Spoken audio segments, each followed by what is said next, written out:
Shalom, saudara-saudara yang dikasihi Tuhan. Senang bisa berjumpa lagi. Saya harap kita tidak bosan mendengarkan firman Tuhan ya. Dan sebelum kita membaca, mari kita berdoa. Tuhan, terima kasih untuk kesempatan ini. Mohon pimpinan Roh Kudus, pencerahan Roh Kudus, sehingga kami dapat menerima firman-Mu dengan baik. Dalam nama Yesus kami sudah berdoa. Amin. Amsal 22 ayat yang ke-6. Didiklah orang muda menurut jalan yang patut baginya. Maka pada masa tuanya pun ia tidak akan menyimpang daripada jalan itu. Demikian firman Tuhan. Tema kita, didiklah orang muda.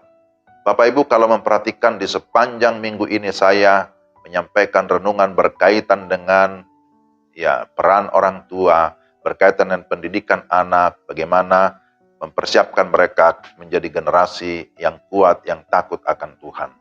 Demikian juga tema hari ini, didiklah orang muda. Ada 3 hal menjadi penekanan dalam Amsal 22 ayat yang ke-6. Pertama, berkaitan dengan tugas pendidik atau tugas pendidikan. Ini merupakan tugas besar dan mulia yang dilimpahkan pertama-tama kepada orang tua, kemudian kepada para guru. Didiklah, ini merupakan sebuah perintah, bukan usulan. Pendidikan itu adalah sebuah proses. Maka setiap pendidikan itu harus dilakukan sebagai sebuah pengabdian. Setiap pendidikan itu harus menjadi sebuah pertanggungjawaban kepada Tuhan. Kapan pendidikan berlangsung? Ada seorang tokoh pendidikan namanya Komensky. Dia berkata pendidikan adalah sebuah proses. Proses mulai dari kandungan sampai ke kuburan. From womb to tomb. Anak-anak dididik sejak dini, sejak dalam kandungan. Mereka belum punya pengalaman apa-apa. Tapi kemudian mereka terus menjalani proses, dipersiapkan menjalani kehidupan yang memang sudah dirancangkan Tuhan bagi mereka. Jadi pendidikan itu sebuah proses yang harus dilakukan secara berkesinambungan. Jangan sampai terlambat. Karena dunia atau iblis juga berusaha merebut hati ataupun pikiran generasi muda dari anak-anak kecil. Jadi pendidikan itu sesuatu yang sangat penting, terutama tentu dimulai dari pendidikan yang bersifat rohani. Kedua, bicara tentang pola pendidikan, dikatakan didiklah atau trainlah mereka, dilatih menurut jalan yang patut baginya, bukan menurut jalan yang mereka kehendaki. Pendidikan Kristen itu berpusat pada Alkitab.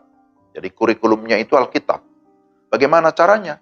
Didiklah mereka menurut kemampuannya dengan lembut seperti seorang ibu yang menyuapi anak-anak sedikit demi sedikit, tetapi sering-sering. Ini sebuah proses.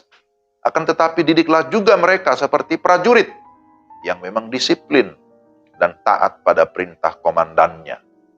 Pendidikan yang intens bermaksud agar mereka memiliki kegemaran ataupun kesukaan akan firman dibandingkan dengan yang lain di luar Alkitab.